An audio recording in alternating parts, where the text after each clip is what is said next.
The big career-making performance of Daniel Day-Lewis is the movie My Left Foot. I didn't see it when it first came out. I had seen Daniel Day-Lewis in My Beautiful Laundrette. He has a tremendous range, so that if he's playing a member of the IRA, or if he's playing a London fop, he's so believable.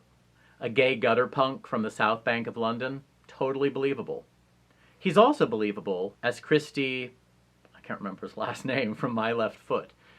I was referred to this movie by someone who said, this will give you sympathy for the person you're a caregiver for. And I watched it and thought, yeah, it's giving me sympathy for me, because it's hard to take care of someone who can't get around on his own. But it also isn't the point of the movie that he's some saint. It's a well-made picture if you haven't seen it. And I'm going to spoil part of it, so spoiler alert.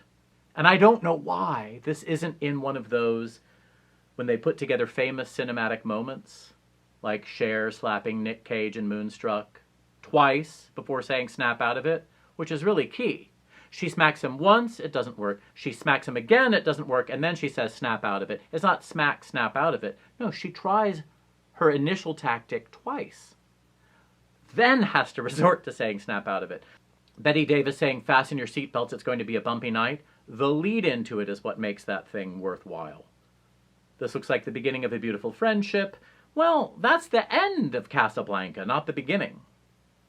The moment in the movie My Left Foot that I find extraordinarily moving, because he has CP, his family and the neighbors assume that he doesn't have cognition, which is, if you look in disability studies, you can see that this is a fairly common thing. Over-sexualizing persons with disabilities, turning them into saviors, turning them into saints, turning them into perfect paragons. But they think he's simple. And so he's watching his siblings do their homework. And they say, oh, poor Christy, because they think he's not following what's happening.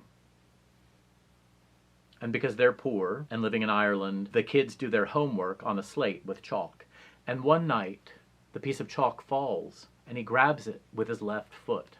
And huffing and puffing, he spells mother. And they all look at him like, whoa! This is one of my favorite things in any kind of movie, is the moment where there's a breakthrough, where Annie Sullivan is spelling into Helen Keller's hand, and she realizes that all along, these shapes that have been placed in her hand by someone else's fingers have been spelling things, and the whole world opens up. Through language, through a word. Wah-wah. Mother.